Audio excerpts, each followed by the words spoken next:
함께 보겠습니다. 우리 고린도 전서 7장입니다.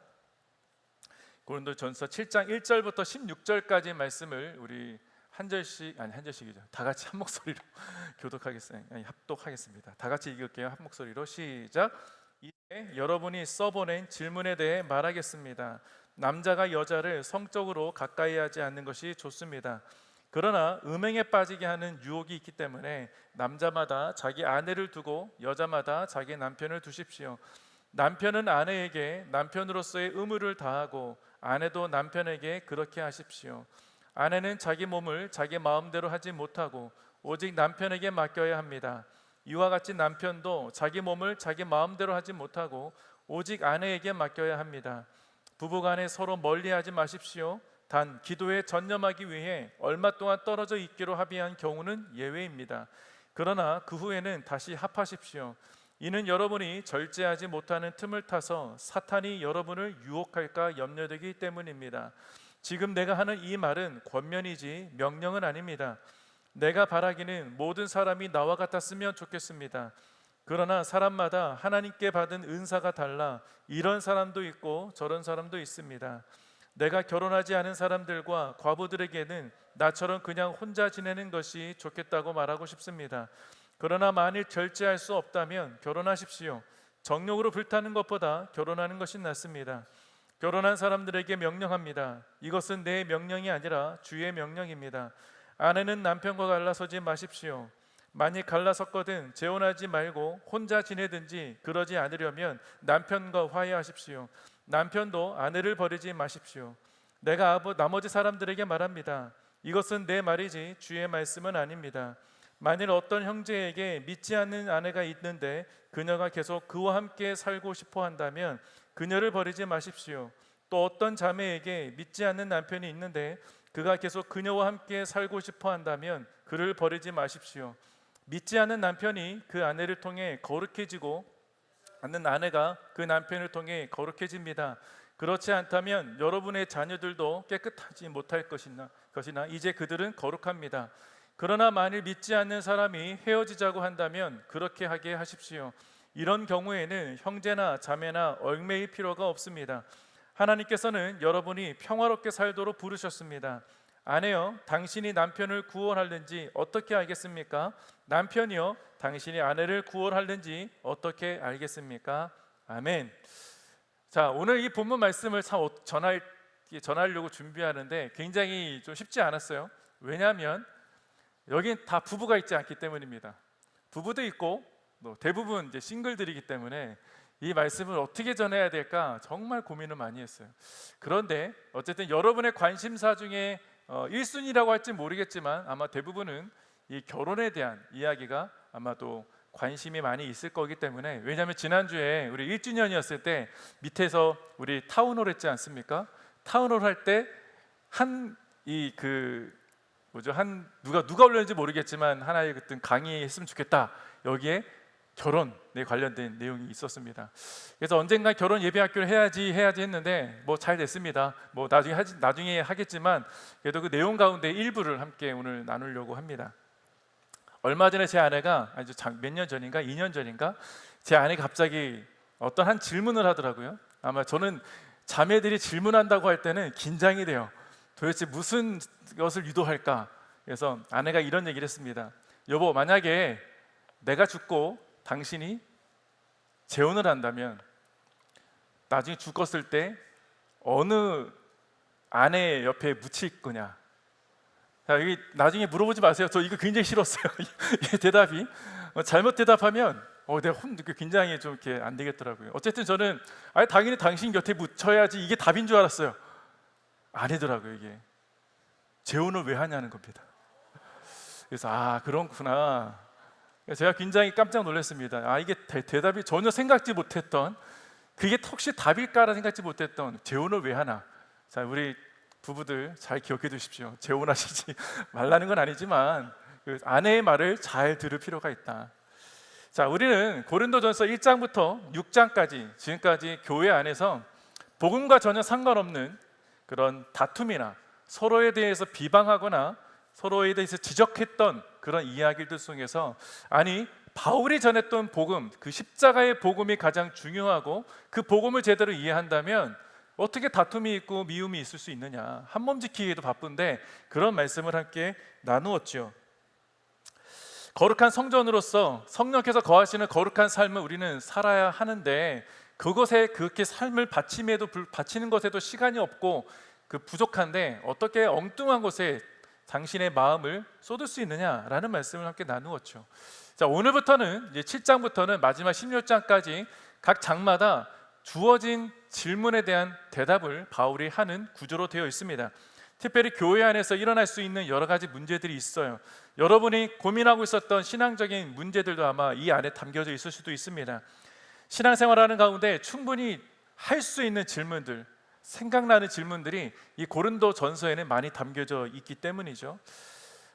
특별히 여기서 나타난 이 고린도에 살았던 이 성도들이 바울에게 질문했던 그 내용들을 보면 매우 구체적이기도 합니다. 우리가 한 번 정도 생각해 봤을 법한 그런 질문, 실제적인 질문이 담겨져 있기 때문이죠. 그러니까 오늘날 여러분들 가운데 쉽게 대답하거나 해결할 수 없는 질문들에 대한 해답을 조금 어느 정도라도 해결할 수 있는 질문에 대한 대답이 담겨져 있다는 겁니다.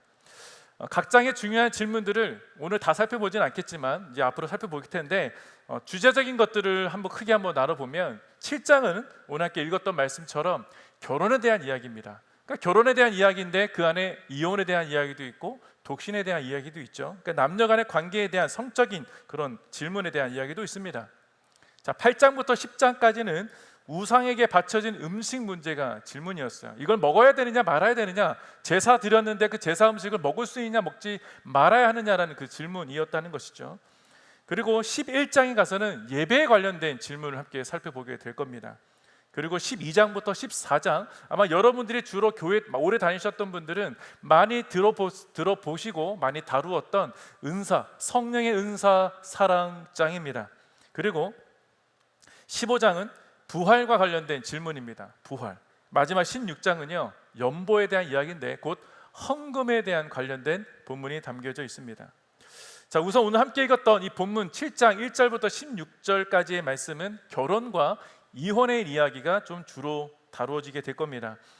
그래서 아까 말씀드렸던 것처럼 이 7장을 우리 다 읽어봤을 때 어떤 이야기를 함께 나누게 될지에 대한 기대가 좀 있었을 수도 있었을 것 같아요. 왜냐하면 성적인 문제, 아마 이 문제에 대해서는 아마 여러분 대부분 자유롭지 못할 겁니다. 그리고 결혼에 대한 문제, 부부관계에 대해서 해결이 안 되는 것들이 많이 있는데, 우리 이 본문이 여러분 완벽하게 다 해결된다라고 이해하는 것은 아닙니다. 그래도 여러분의 일상생활 가운데 이 정도는 조금 해결하고 갈 수 있을 법한 그런 문제의 해결을 좀 갖고 갔으면 좋겠다는 기대를 갖고 있습니다. 자, 한번 1절부터 4절까지 우리 함께 읽었지만 다시 한번 볼게요. 제가 1절부터 4절까지 말씀을 읽어보겠습니다. 이제 여러분이 써보낸 질문에 대해 말하겠습니다. 남자가 여자를 성적으로 가까이 하지 않는 것이 좋습니다. 그러나 음행에 빠지게 하는 유혹이 있기 때문에 남자마다 자기 아내를 두고 여자마다 자기 남편을 두십시오. 남편은 아내에게 남편으로서의 의무를 다하고 아내도 남편에게 그렇게 하십시오. 아내는 자기 몸을 자기 마음대로 하지 못하고 오직 남편에게 맡겨야 합니다. 이와 같이 남편도 자기 몸을 자기 마음대로 하지 못하고 오직 아내에게 맡겨야 합니다. 아멘. 자, 바울은 6장에서 뭐라고 얘기했는지 기억나십니까? 우리 지지난주에 나누었는데, 우리의 몸은 성령이 거하시는 거룩한 몸이다 라는 말씀을 함께 마무리했어요. 그러니까 성령이 거하시는 거룩한 저와 여러분이 거룩한 몸이라는 것을 분명히 이야기했죠. 그렇게 결론을 내리고 우리는 7장으로 지금 오늘 본문 말씀을 이어가고 있는 것입니다. 그러니까 결혼에 대한 이야기가 결국 한 몸, 거룩한 결혼, 거룩한 하나님의 성전된 자들이 결혼해서 한 몸 된 이야기를 나누고 있다는 겁니다. 자, 바울은 7장의 질문을 대한 대답을 하기 위해서 지금까지 이런 말씀을 여러분들에게 해 주었다는 것이죠. 그러니까 머릿속에 거룩한 하나님의 성전, 성령의 전, 이게 딱 머리 위에 대전제로 놔두고 다음부터 7장부터 쭉 읽어 나가야 된다는 말입니다. 자, 여러분이 고린도의 지역, 고린도라는 이 지역에 대해서 여러 번 들었죠. 여기가 어떤 지역인지, 대표적으로 어떤 지역이 있는지 기억나십니까? 고린도라는 지역, 음란한 곳이다, 음행하는 곳이다. 거기는 아프로디테 신전이 있기 때문에 1000명 이상의 합법적인 창녀가, 신녀라고 하죠. 합법적인 창녀가 교합하는 곳, 그런 곳들이 판을 쳤던 곳이 고린도 지역이었다라는 것을 함께 여러 번 들었어요. 그러다 보니까 당시에 복음을 말씀을 듣고 변했던 사람들, 신앙인이 되고 성도가 됐던 사람들 가운데 고린도 지역의 문화를 익숙했던 사람들이 많이 있었기 때문에 많은 오해를 할 수 있었다라는 것도 우리 지난번에 배웠죠. 복음을 알고 있으니까 나는 복음 안에서는 자유로운 사람이야. 그러니까 이거 해도 되고 저거 해도 돼. 난 자유로우니까. 그런데 복음을 어느 정도 제대로 배웠고 알았던 사람들은 아니다라는 것을 알고 있기 때문에 갈등이 있을 수밖에 없었던 것입니다. 그래서 소위 쾌락주의, 들어보셨죠? 쾌락주의, 그리고 금욕주의, 모든 것을 철저히 부정하는 것, 하면 안 된다 하는 그런 금욕주의, 양 갈래로 나누어진 교회의 모습이 대표적으로 고린도 교회였다는 겁니다. 그래서 바울은 이 편지를 통해서 자신이 듣고 알게 된 이 고린도 교회의 형편, 문제들, 그 질문들에 대해서 지금까지 이야기가 바울이 왜 그런 얘기를 했는지를 이제부터 제대로 나누겠구나라는 것을 앞에 서론을 통해서 나누었던 것이 1장부터 6장까지 말씀입니다. 자, 쾌락주의는 어떤 겁니까? 잘 아시는 분들 많이 계시겠지만 이 쾌락주의는 지금까지 나누었던 대로 교회의 영향을 아주 강하게 주었던 대표적인 이론, 그 주의였습니다. 그러니까 고린도 지역의 가장 심각한 문제는 이 쾌락주의에 빠졌기 때문이죠. 성적인 모든 것, 성적인 모든 행위가 다 허용된다는 것입니다. 그게 쾌락주의입니다. 동성애도 허락이 되는 것이고 동물들과의 교합도 허락된다는 겁니다. 그런데 이게 세상 사람들이 말하는 것이 아니라 교회 안에서도 이게 허락이 되었다는 게 말이 안 된다는 것이죠. 얼마나 심각한 성적 문화로 교회를 어지럽혔는지를 이해할 수 있는 것 아닙니까? 소돔과 고모라의 멸망의 이유가 무엇입니까? 너무 심각한 성적인 문란과 음행이 있었기 때문 아닙니까? 완전한 쾌락주의가 온 도시를 장악한 것이 이 소돔과 고모라였다는 것이죠. 반면에 금욕주의는 무엇이죠? 금욕주의, 모든 성적인 행위가 극단적으로 다 거룩하지 못하니까, 부정적인 거니까 하면 안 돼 랐다는 거예요. 자, 그러면 어떤 문제가 생기느냐? 결혼한 사람들조차도 이 성적인 것들에 대해서는 부정한 거니까 하면 안 돼 라는 것으로 극단적으로 갔다는 겁니다. 남녀가 결혼해서 부부관계를 하는 것은 당연한 것이죠. 그런데 하나님께서 직접 만들어주신 이 결혼이라는 이 제도, 하나님께서 만들어주신 제도이기 때문에 거룩한 제도 아닙니까? 그런데 그런 관계 속에서, 성관계는 굉장히 거룩한 관계 속에 하나님이 허락해 주신 것입니다. 그런데 그것조차도 금욕주의자들은 부정했다는 거예요. 교회 안에 그런 사람이 있었다는 겁니다.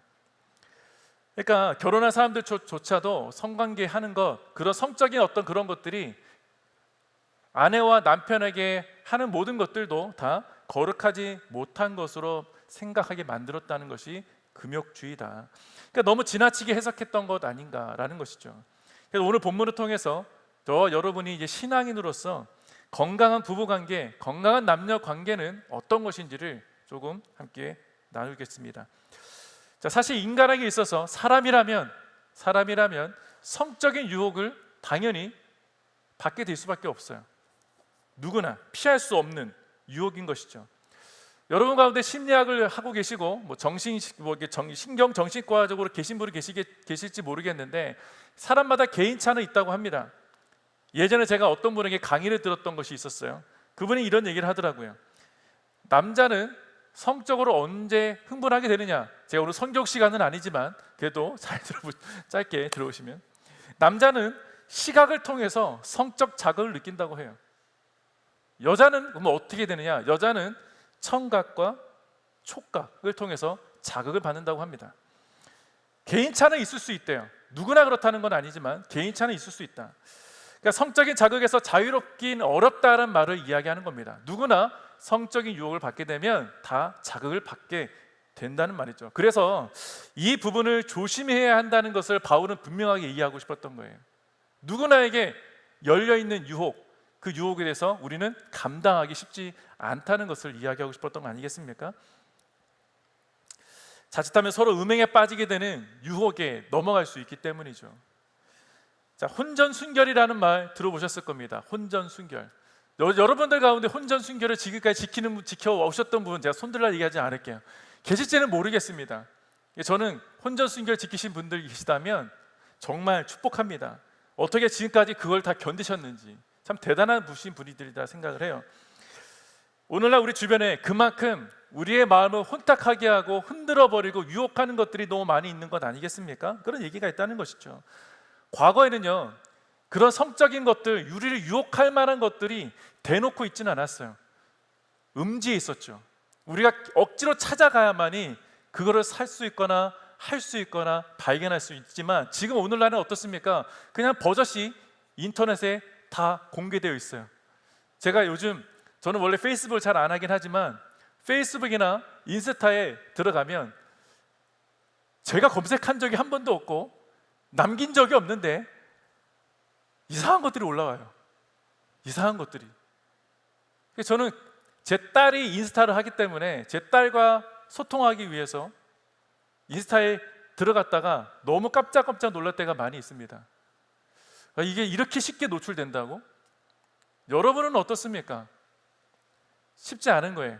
뭐 요즘은 인스타 말고 다른 것도 하겠지만 저는 그런 걸 통해서 세상 사람들이 야, 정말 이 성적인 이 아이콘을 가지고 너무나 많은 사람들을 유혹하는구나. 어떻게든 클릭하게 하려고, 어떻게든 들어가 보게 하려고, 어떻게든 내 정보를 얻게 하려고 노력하는구나. 너무나 견고하게 만들어가고 있다는 것이죠. 그런데 제가 처음에는 너무 놀라고 깜짝 놀랐던 이 아이콘들이 점점 무뎌지는 것을 발견했습니다. 뭐 이럴 수 있지, 원래 인스타 그래, 원래 이런 문화가 원래 이래, 요즘 세대가 이렇다. 나도 모르게 가스라이팅이 되고 있더라고요. 이 정도는 괜찮구나.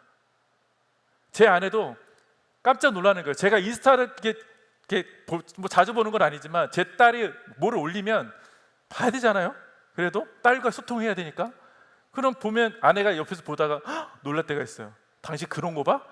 내가 보지는 않았는데 올라오니까 어떻게 할 말이 없는 거예요. 그래서 내가 몰라, 요즘 이렇대 문화가. 저도 이렇게 얘기할 수밖에 없는 것이죠.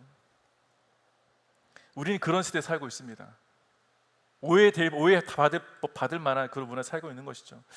자, 대표적으로 또 어떤 것이 있습니까? 가스라이팅이라고 얘기한 좀 그렇지만 성적인 것에 대해서 이 정도는 괜찮아, 이 정도까지는 우리가 용납할 수 있어라고 말할 수 있는 대표적인 것 중에 하나가 이 동성애 관련된 부분이죠. 동성애가 죄라는 것을 가르쳐 주지 않은 것이 너무나 많이 있다는 겁니다. 동성애 자들을 품는 거는 괜찮아요. 그들을 우리가 사랑으로 예수 안에서 그를 품고 하나님 안에서 그가 회복되길 바라는 것은 당연한 겁니다. 그런데 동성애라는 것은, 죄라는 것은 가르쳐 줘야죠. 그런데 무엇보다 옳고 그름에 대한 분명한 선을 긋고 판단하기 어려운 어린아이들에게까지도 그것을 오픈해서 가르쳐 준다는 것, 저는 이해하기가 참 쉽지 않았습니다. 그런 것처럼 판단하기 쉽지 않은 어린아이들부터 지금까지 계속 어떻게 됐겠느냐. 근데 이제 어른들까지도 지금 어린아이들 그러다 치더라도 요즘 어떻습니까? 그 정도는 괜찮아, 이렇게 돼버리는 것 아닙니까? 다 하는데 다 괜찮다고 하는데 왜 너만 유독 특별하게 이게 아니라고 얘기하느냐. 그런 시대에 우리 살고 있다는 거예요. 쉽지 않죠.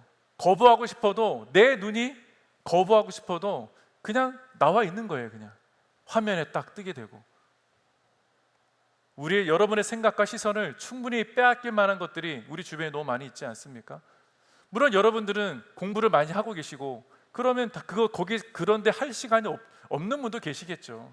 직장에 집중하고 계시다 보면 뭐 인스타 할 시간, 트레드 할 시간, 뭐 다른 거 할 시간 없는 분도 많이 계실 겁니다. 그렇지만 그럼에도 불구하고 노출된 문화가 너무 많이 있다는 거예요. 그래서 정신을 바짝 차리지 않으면 여러분들도 나도 모르게 이 성적 가치관이 흔들려져서 정말 분별하지 못하고 구분하지 못하게 되는 그때가 오게 될지도 모른다는 거예요. 바울은 왜 이렇게까지 말하게 됐는가? 자, 뭐 얘기하잖아요. 1절에 보면 이제 여러분이 써보낸 질문에 대해 말하겠습니다. 남자가 여자를 성적으로 가까이 하지 않는 것이 좋습니다. 2절, 그러나 음행에 빠지게 하는 유혹이 있기 때문에 남자마다 자기 아내를 두고 여자마다 자기 남편을 두십시오. 남자나 여자나 음행에 빠지기 쉬운 유혹에 빠질 수 있기 때문에 결혼하라는 거예요. 성적 유혹으로부터 이길 자신이 없으면 결혼하라는 것이죠. 무슨 말이냐? 다 하라는 거예요. 우리 지난주에 우리 1주년 때 성태현제가 영상에서 우리 다 이렇게 결혼합시다 이렇게 했는데 그렇게 얘기 안 했어요? 네, 정확한 워딩은 아니지만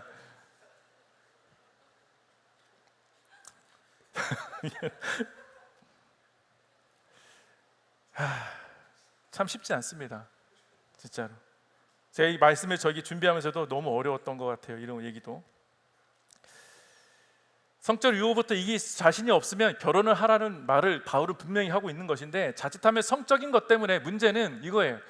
그 성적인 유혹 때문에 내가 결혼해야 되느냐라는 겁니다. 목적이 잘못된 거죠. 내가 유혹받지 않기 위해서 결혼하라는 것처럼 말씀하시는 것처럼 볼 수 있다는 거예요. 바울이 얘기하는 것은 그게 아니다라는 겁니다. 바울이 얘기하고 싶은 것은 유혹받기 싫으면 결혼해, 이 얘기가 아니라는 거예요. 많은 사람들이 오해를 했어요. 오해를 했다는 것이죠. 자, 금욕주의적인 신앙생활을 하는 사람은 부부간의 관계를 악화시킬 수 있습니다. 이것도 안 되고 저것도 다 안 되는 거니까 가정에 좋지 않은 영향을 줄 수도 있다는 말이죠. 건강한 부부관계, 건강한 부부는 건강한 가정을 세우게 될 뿐만 아니라 건강한 자녀들도 세워갈 수 있지 않겠습니까? 그러니까 여러분 머릿속에는 건강한 결혼관이 갖고 있어야 된다는 것이죠. 자, 5절 말씀 볼게요. 5절 말씀 보면 부부간에 서로 멀리하지 마십시오. 단 기도에 전념하기 위해 얼마 동안 떨어져 있기로 합의한 경우는 예외입니다. 그러나 그 이후에는 다시 합하십시오. 이는 여러분이 절제하지 못하는 틈을 타서 사탄이 여러분을 유혹할까 염려되기 때문입니다. 그러니까 사실 이 말은 자칫 부부관계가 소홀하게 되는 도구가 될 수 있는 것이 내가 이제 당분간 기도해야 돼, 이런 핑계라는 겁니다. 어쩔 수 없이 떨어져 있는 부부가 있죠. 또 어쩔 수 없이 떨어져 있는 사람도 있겠지만 그 외에는 그렇지 말라는 겁니다. 말로는 기도에 전념하기 위해서 떨어져 있자고 말하면서 그 마음에는 엉뚱한 것을 생각하는 사람이 없겠습니까? 저는 한국에서 그런 사람 너무 많이 봤어요. 교회 사역을 한다고 부부 생활을 너무 소홀히 하는 겁니다. 가정을 소홀히 한다는 거예요. 그게 있을 수가 없는 얘기죠. 하나님을 핑계 대지 말라는 것 아니겠습니까? 솔직해야 된다는 겁니다. 가정을 소홀히 하게 되면 당연히 부부관계도 소원해지고 가정도 자녀도 당연히 못 지키는 것 아니겠습니까? 자연스럽게 대화가 단절되겠죠. 단절될 겁니다.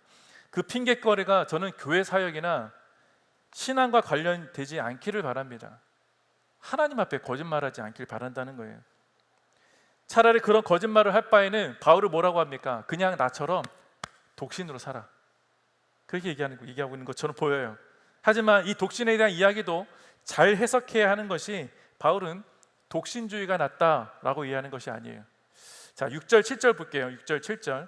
지금 내가 하는 이 말은 권면이지 명령은 아닙니다. 내가 바라기는 모든 사람이 나와 같았으면 좋겠습니다. 그러나 사람마다 하나님께 받은 은사가 달라 이런 사람도 있고 저런 사람도 있습니다. 자, 유혹받지 않고 오직 주님께서 주신 사명을 감당하며 살 수 있다면 독신으로 사는 것이 낫다, 좋겠다는 권면을 전하죠. 하지만 이것은 권면일 뿐이지 명령은 아니라고 분명히 이야기했어요. 왜 그렇게 말하고 있겠습니까? 왜 이것은 권면이라고 얘기하겠습니까? 독신은 아무나 할 수 없는 특별한 하나님의 은사이기 때문이라는 거예요. 특별한 하나님의 은사이다. 자, 바울은 말하기를 모든 사람이 나와 같으면 좋겠다. 그러니까 성적인 유혹에 빠져서 하나님을 생각하지 못하고 예배도 집중하지 못하고 뭐 신앙생활 하지 못하게 하는 그런 것이라면 차라리 독신으로 살아라. 아무것도 생각하지 말고 주님의 나라를 위해서 살아라 라고 이야기하는 것이죠. 바울은 평생 독신으로 살았습니다. 그는 그렇게 살 수밖에 없었어요. 왜냐하면 사도행전을 보면 그는 가정을 지킬 수 있을 법한 그런 시간조차 별로 없었던 것을 발견하게 됩니다. 일평생 복음을 위해서 신발에 다 닳도록 전 세계 돌았던 사람입니다. 한 번 돌고 두 번 돌고 세 번 4차까지 전 세계를 훑고 돌아다니면서 복음을 전했던 사람 아닙니까? 교회를 세우는데 복음은 완전히 자기의 모든 것을 다 신경 쏟았던 사람이기 때문에 당연히 바울은 시간적인 여유도 없었겠죠. 그런데 시간적 여유가 없었기 때문에 독신이 되었다라고 말하는 것이 아니에요. 바울에게 있어서 주님의 몸된 교회를 세우는 것이 더 중요했기 때문입니다. 바울은요, 이 복음을 위해서는 어떤 말을 했냐면 내 생명도 조금도 아끼지 않았다라는 말까지 했던 사람이 바울이었다는 거예요. 자신이 달려갈 길이 어딘지를 분명히 알았던 사람이 바울이었기 때문에 바울이 한 말을 잘 들어보면 독신으로 살 수밖에 없었던 이유가 시간이 없어서가 아니라 복음 때문이었다는 것을 알 수 있다는 것이죠. 그러니까 그에게는 결혼보다 나에게 주신 사명이 더 크기 때문에 이것이 은사라고 얘기하는 거예요. 은사. 그래서 자신에게는 독신도 은사고 결혼도 은사다라고 얘기하는 건 아니겠습니까? 각 사람이 하나님께 받은 은사가 다 다르다는 거예요. 독신도 은사고 결혼도 은사라고 말하는 건 그렇지만 현실적으로 그렇게 하기 어려운 성도들을 향해서 그래도 바울은 그러니까 우리를 이해해주고 이야기하는 것이죠. 우리를 이해하면서 또 이해하면서 너희들을 이해하는 것, 너희들을 그렇게 독신으로 살 수 없는 것, 복음을 위해서만 살 수 없다는 것을 이해하고 있는 바울이 그래서 이렇게 조언하고 있는 겁니다. 8절, 9절 말씀이 그 얘기죠. 내가 결혼하지 않은 사람들과 과부들에게는 나처럼 그냥 혼자 지내는 것이 좋겠다라고 말하고 싶다. 하지만 만일 절제할 수 없다면 결혼하십시오. 정욕으로 불타는 것보다 결혼하는 것이 낫습니다. 그러니까 죄 짓지 말라는 것이죠. 성적인 것 때문에 죄 짓는 것보다 결혼하는 것이 낫다는 것을 얘기하지 않습니까? 근데 이게 모든 사람에게 다 인정될 만한 말이냐? 저는 그렇게 생각하지는 않아요. 고린도 지역이라는 특별한 지역이 있기 때문에 그렇다는 것이죠.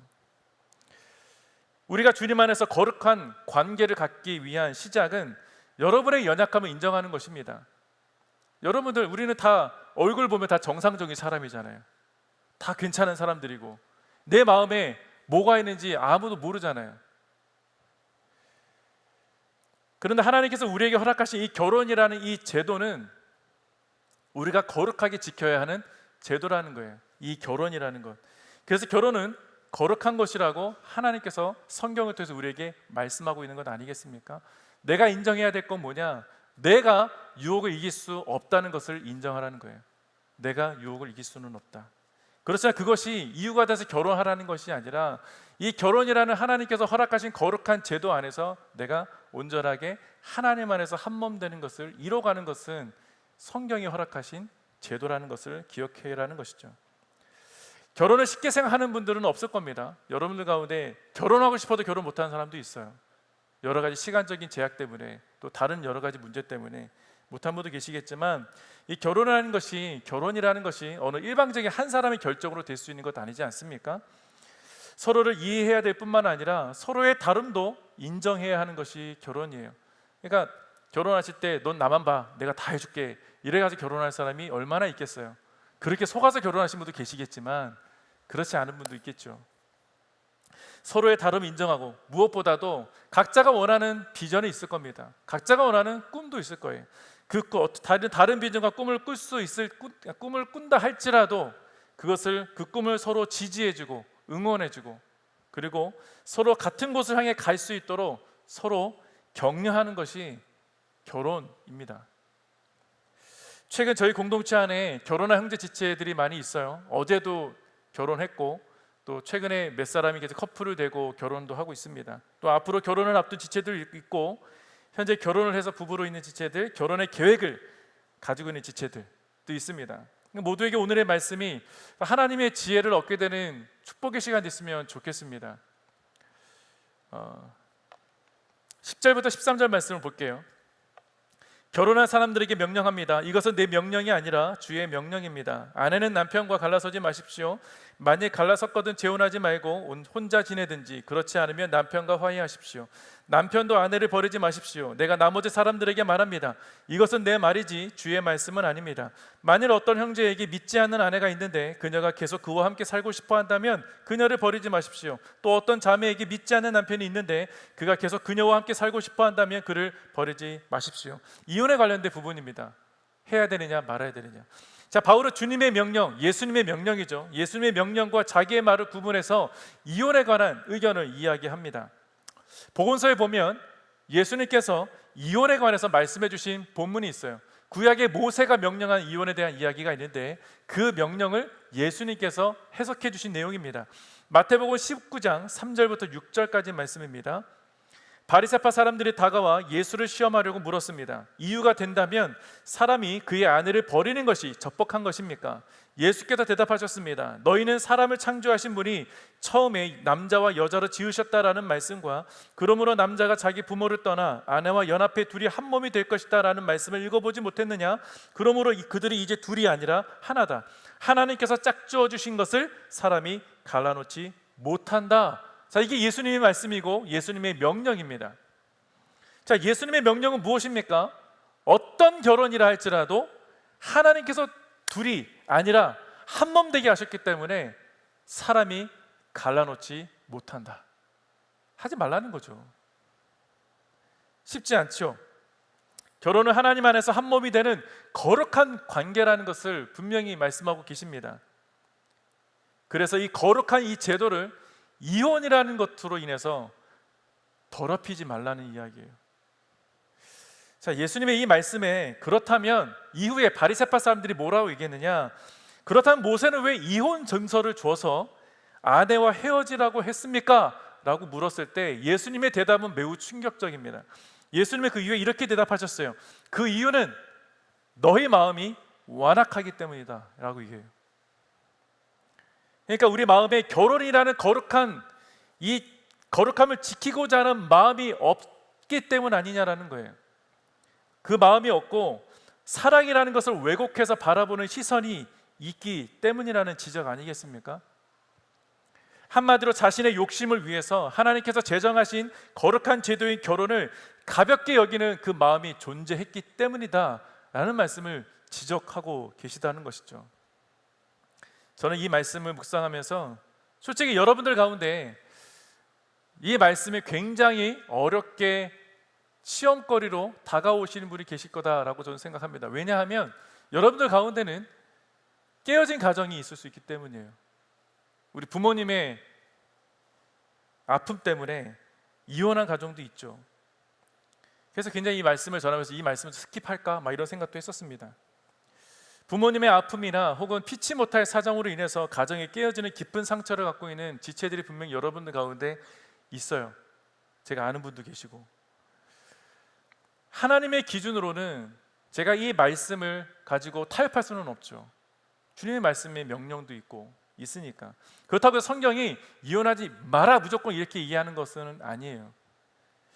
그렇지만 깨어진 가정처럼 깨어진 세상 속에서 여러분들의 삶 가운데 혹시 깨어진 가정이 계시다면 여러분 삶 가운데 남모르게 흘렀던 눈물과 그 아픔을 주님이 외면하실까? 전 외면하지 않으신다고 믿습니다.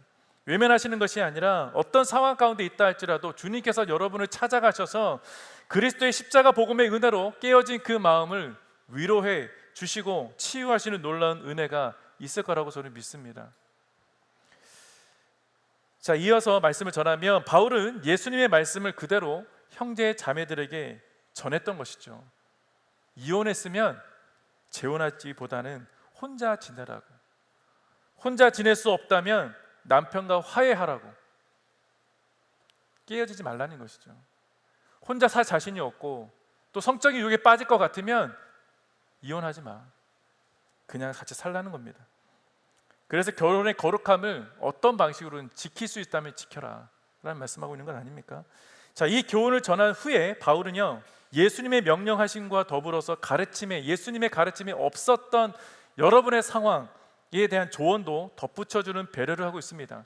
그러니까 믿음이 없는 배우자를 만날 수도 있잖아요. 여러분들 가운데 내가 남자친구 만났고 여자친구 만났는데 믿음의 사람을 만나고 싶었지만 믿음이 없는 사람을 만날 수도 있지 않습니까? 그럼 어떻게 하냐는 거예요.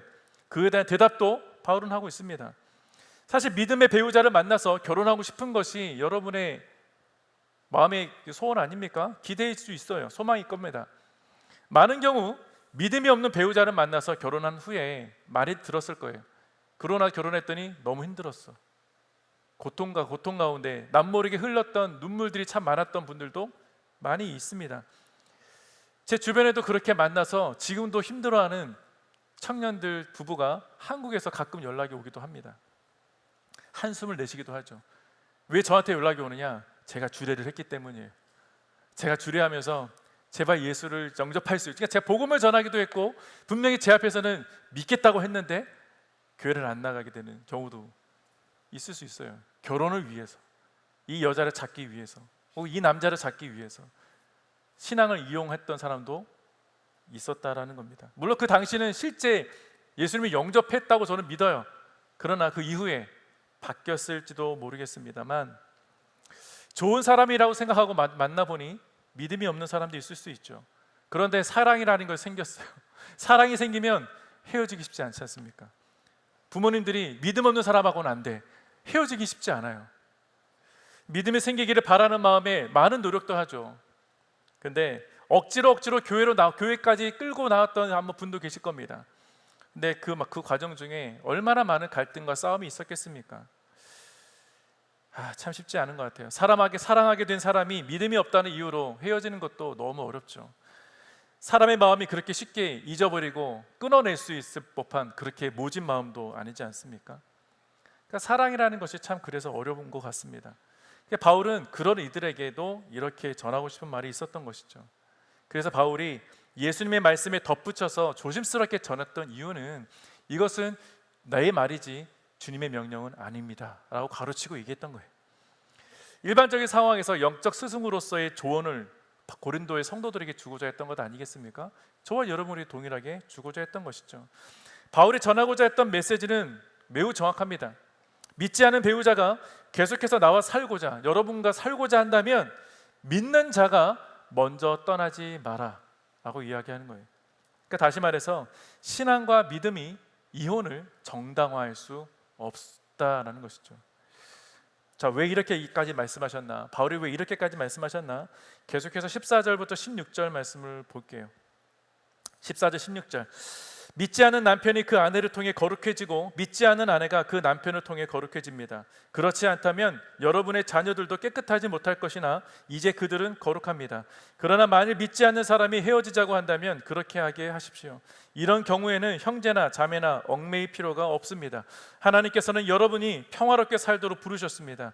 아내여, 당신이 남편을 구원하는지 어떻게 알겠습니까? 남편이여, 당신이 아내를 구원하는지 어떻게 알겠습니까? 자, 꼭 결혼하신 분이 아니더라 할지라도 누군가를 만나고 계신, 이성교제를 하고 계신 분들이 계시다면 동일하게 적용할 수 있을 것 같아요. 여러분을 통해서 구원받을 수 있을 수 있다. 바울이 앞서 왜 포기하지 말고 쉽게 헤어지지 말라고 했는지, 그 말씀이 이제 조금 이해가 되기도 합니다. 다시 말씀드리지만 결혼이라는 것은 주 안에서 맺어진 거룩한 관계입니다. 서로를 거룩하게 해야 하는 관계이기도 합니다. 나 혼자 거룩해서도 안 되고 서로가 거룩하게 해줘야 하는 관계라는 것이죠. 결혼으로 맺어진 부부가 여러분 가운데 계시다면 서로를 통해 신실한 믿음과 변화된 삶이 나와 배우자가 서로 주고받는 영향을 받고 있다는 것을 기억하시기를 바랍니다. 무엇보다 서로에게 선한 영향력을 준다는 것은 여러분의 가정을 이뤄가는 데 매우 중요한 요소가 될 거예요. 그대로 사랑하는 자녀들에게까지 흘러가기 때문이죠. 저와 여러분들의 부모님들의 믿음과 이 신앙의 유산이 저와 여러분에게 흘러왔을 겁니다. 물론 여러분들 가운데 내가 믿음의 1세대인 사람도 있을 거예요. 우리 부모님이 아직 예수를 모르시는 분들이 계실 겁니다. 그럼 여러분들 가운데 내가 믿음의 1세대라면 여러분을 통해서 시작된 이 신앙의 믿음의 유산이 여러분이 결혼하고 그 이후에 흘러갈 수 있겠죠. 그래서 믿음의 가정이 하나님의 언약 안에 있는 축복의 통로라고 말하는 것 아니겠습니까? 그럼에도 불구하고 현실적으로는 종교가 나누어진 가정들이 많이 있습니다. 종교가 갈라진 가정. 누군가에게는 오늘 이 말씀이 그냥 꿈 같은 이야기예요. 현실은 그렇지 않습니다. 이혼이라는 것, 왜냐하면 제가 오늘 본문에 없지만 한국에 어떤 부부가 있었어요. 결혼하는 과정 너무나 쉽지 않았죠. 한쪽은 믿는 가정이었고 한쪽은 믿지 않은 가정이었습니다. 결혼하기까지 너무나 수많은 영적 갈등과 싸움과 고통과 수많은 헤어짐과 만남 속에서 결혼까지 갔는데 가문끼리까지 또 이 종교 문제 때문에 싸움이 일어나게 되고 어려움이 일어나게 되고, 그래서 가정이 어쩔 수 없이 깨어지는 가정 속에 남편이 손찌검하게 되고, 이 종교 문제 때문에 교회 가지 말라고 했잖아. 어떻게 뭐 지금까지 교회 내 자녀 뭐 네 아들이냐? 우리 같은 아들인데 나는 내 딸이 교회 가는 거 싫어. 그런 것들도 인해서 또 오늘도 숨죽이고 그런 가정들이 생각보다 많이 있었더라는 거예요. 상담 많이 옵니다. 어떻게 해야 됩니까? 이럴 때는 어떻게 해야 됩니까? 여러분들한테 이게 얘기할 수 있는 그런 문제는 아니지만 그만큼 쉽지 않은 문제라는 거예요. 근데도 성경에서는 말씀하시기를 지켜야 한다는 거. 남편이 아내가 당신 때문에 구원받을지 어떻게 알겠느냐. 그거 하나 때문에 가정을 지키는 배우자들이 꽤 많이 있습니다. 그거 하나 때문에 30년 40년이 지나서 권사님이 되셔서 그 권사님이 저에게 하신 말씀이 제 남편이 어떤 사람이었는지 아십니까? 30년 동안 그렇게 자기를 핍박했던 남편인데 바뀌었어요. 집사가 되고. 근데 그 기간을 30년이라고 말이 30년이지 그 30년을 어떻게 지켰겠습니까? 쉽지 않은 세월이죠. 그래서 믿는 사람끼리 결혼하라고 얘기하는 수밖에 없었던 게 그런 겁니다.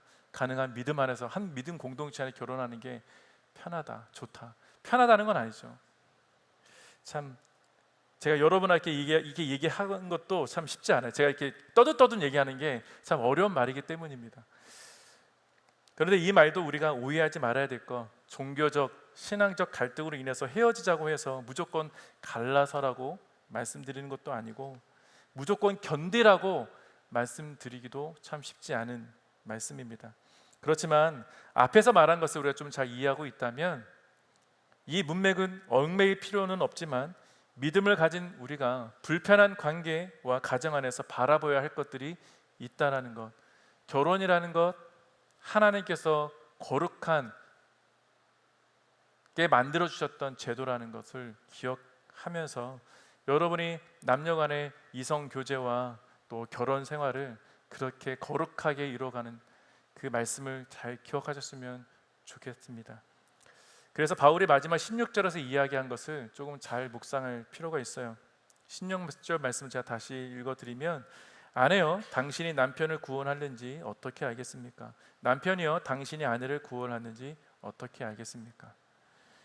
서로가 서로를 거룩한 존재로서 영향을 주고 받다 보면 사실 믿음 안에서 결혼했다 할지라도 이 문제는 같이 갈 겁니다. 계속 고민이 될 거예요.